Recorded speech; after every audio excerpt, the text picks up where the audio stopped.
In this video, we will be doing a recap of the 2005 American psychological thriller movie, Red Eye. The film starts with two hotel regulars, Bob and Mary Ann Taylor, talking to Cynthia regarding their reservation which she can't find on their system. The couple asks for Lisa, who is on leave, to call her because she knows their reservation. Lisa answers Cynthia's call and helps her with the couple's reservation. In the check-in queue, she encounters Angela Patton, an elderly woman who talks about the books she's carrying.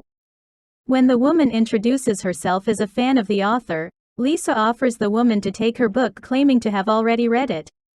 She also meets Jackson Ripner who dissuades a hostile customer from berating the flight attendant.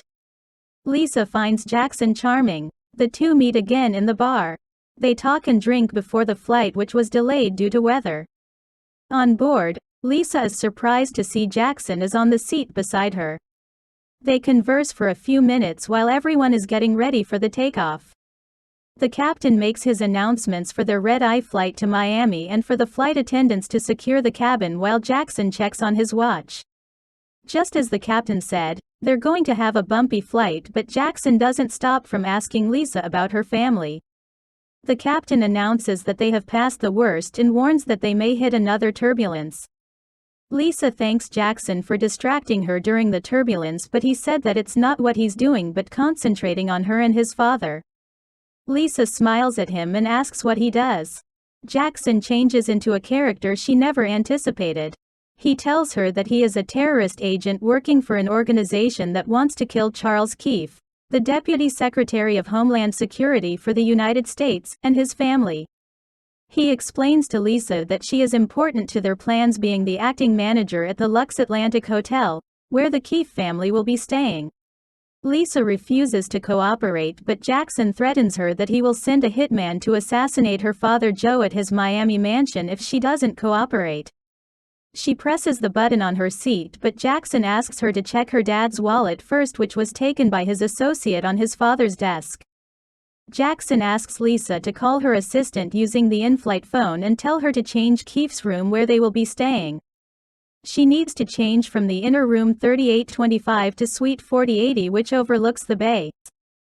Lisa called Cynthia, but the line was cut in the middle of the call.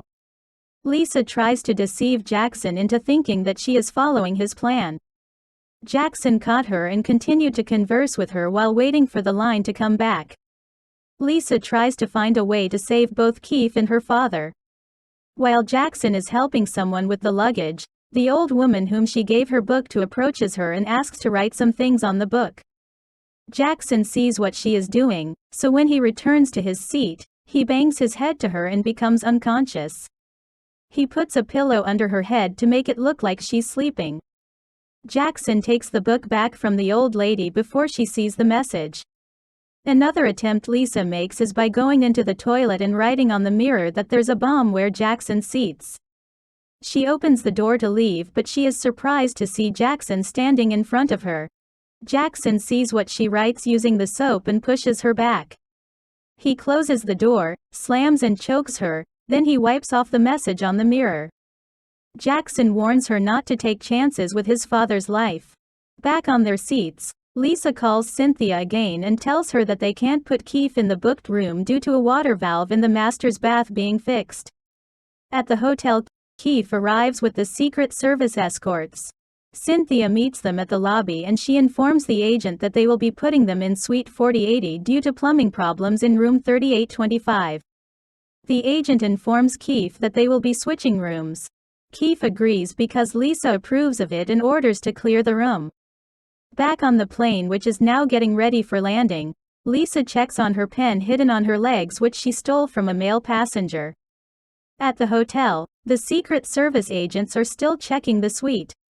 They see a yacht on the sea, so the team lead asks another agent to call the Coast Guard to check. On the plane, Jackson is giving Lisa instructions on what they're going to do when they land. They will wait for a call that Keefe has already been taken out. He will then walk away, and once he's out of Lisa's sight, he will call off the killer outside her dad's house and she's free.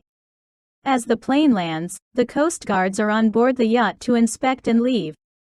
The plane has landed, and while waiting to get off, Lisa talks to Jackson about her scar that happened in a car park 2 years ago.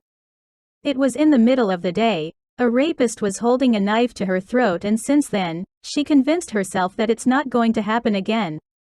When the seatbelt light turns off, she stabs Jackson's throat with the pen and takes his phone. She steps over him and struggles to get through the aisle. When she's at the door, the crew stops her, needing a minute more to open the door, which gives Jackson time to check on his throat. Once the door opens, Lisa is so fast to get out and the flight attendant calls the security. Lisa sees the security, so she joins the two girls chatting and instantly disappears when the security passes them. Back to Jackson, he pulls the pen, takes the lady's scarf and wraps it around his neck and starts running after Lisa. He sees the security passing him and Lisa.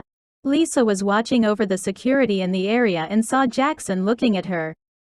She ran away with Jackson tailing her. Lisa is running fast until she trips. She gets into the train, leaving Jackson behind. The hotel staff move Keith and his family into the new suite and they love what they see. While the men on the fishing boat are pulling a container from the sea, Lisa reaches the car park and steals an SUV. While driving, she calls Cynthia and orders her to pull the fire alarm and get everyone out. They need to evacuate the hotel and go up to Keith and tell him that he's a target. Cynthia does exactly as she was told while Lisa tries to call her father, but the battery dies. Cynthia talks to the head of security and tells him that Lisa called and they need to leave. On the boat, the men open the container and assemble their weapon. They fire the missile and it hits the suite seconds after they all get out, exploding and smashing the room. The men on the boat are seen tossing their weapon overboard and leave. Lisa, unable to contact her father, drives fast to his house. There he sees the hitman and shoots her. Lisa turns the SUV and slams into the hitman. While the Secret Service secures Keith's family, Cynthia is stunned at what happened. Lisa finds the hitman dead and his father, who is shocked by a vehicle that slammed into his front door, as well as seeing a dead man on the entryway. Jo asks her daughter and says she can explain. She just asks how he is doing. Jo already called 911 and the police are on their way.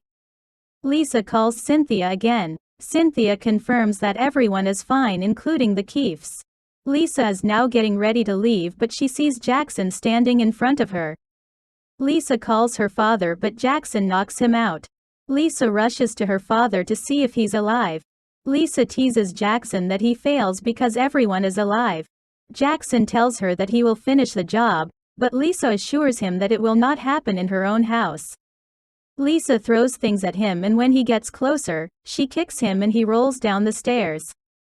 Jackson goes to the hitman's body, takes his knife and looks for Lisa, who is now outside the house.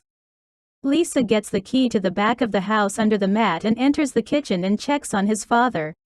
She throws the jar at Jackson and goes up the stairs. She locks herself in and talks to Jackson with sarcasm. Jackson tries to open the door using the knife. Jo regained consciousness while Jackson successfully opened the door. Lisa is waiting for Jackson to come out, but he disappeared. She looks for him but he can't find him. The phone rings and it's 911 confirming the call his father made. Lisa informs the officer that there's a man in her house trying to kill her. The officer tells her to lock herself in a room and help is on the way. She puts down the phone and opens the door and sees Jackson. The two fought and Lisa hit him with a cane she found in the closet. Jackson throws her down the stairs. Lisa slithers down the few steps and sees a gun lying next to the dead hitman. She grabs it and shoots Jackson but misses. Jackson kicks the gun out of her hand, then grabs her hair. When Jo appears and shoots Jackson in his chest. Jo helps Lisa to get up. Lisa goes back to the hotel. She greets and hugs the very tired out Cynthia.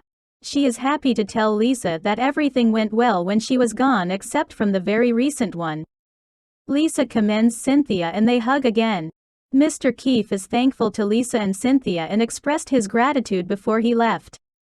Bob and Mary Taylor see Lisa and start complaining about the service. Lisa apologizes to the couple and asks if there is something they can do to make it up to them. Mary wants Cynthia fired for being incompetent and cheeky. Lisa and Cynthia look at each other and Lisa suggests that the couple fill out a comment card at the front desk. The couple were shocked by Lisa's advice. Even worse is that Lisa tells them that after they're done filling out the form, they can go ahead and leave. The movie ends with Lisa and Cynthia talking about going to the bar as they walk away from the couple. And that ends today's story. Thank you for watching Movie Recap. Please don't forget to subscribe, like, and turn on the notification bell for more videos like this.